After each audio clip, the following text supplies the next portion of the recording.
مرحبا، كيفكم؟ رجعت لكم من جديد. حبيت أحكي عن الحقيقة. يعني أنا في النهاية أنا إنسان، لا أحد دعمني ولا أحد بيشجعني ولا أحد بي... يعني بيحاول إنه يستخدمني كأداة وكسلاح يعني زي ما هم مفكرين بعض الناس المتخلفة، ولا أحد إنه مقدور إنه يتحكم فيه. أنا أشجع نفسي بنفسي.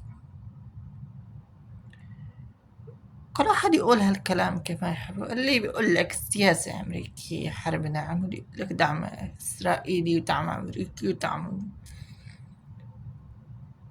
يعني انتوا عندكم عقل شوية حتى ان انتوا تفكروا.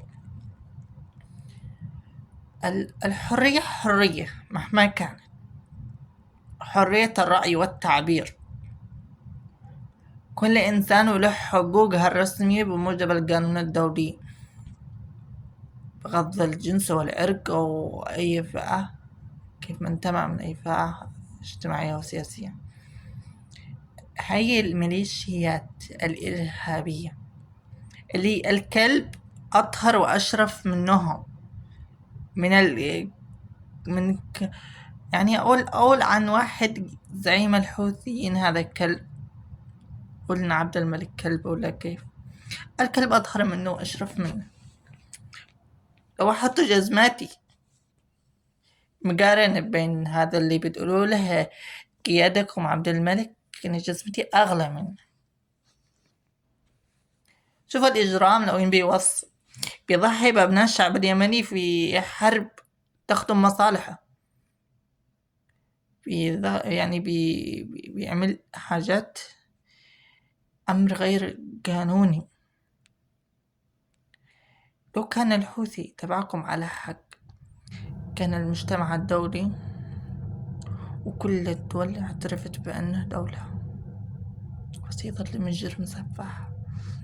مهما عمل مهما سوي يظل مجرم سفاح. مستحيل إنه يبين نفسه على إنه الحقيقة، ويرجع حكومة الشرعية على إنها هي الباطل. مستحيل.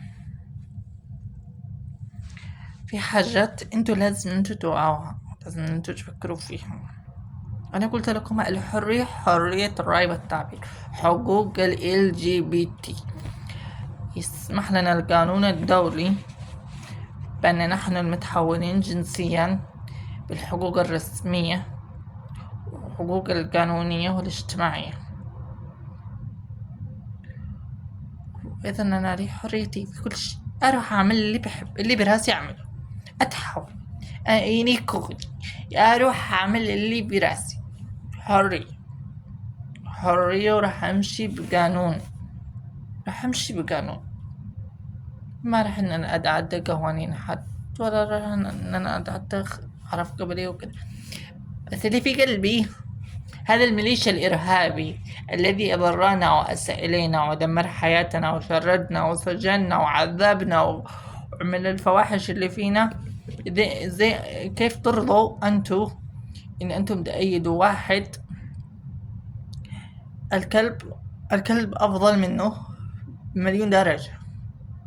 يطلع كلب على منبر رئيس خير من ما إنه يطلع واحد زي هذا العميل السفاح المجرم.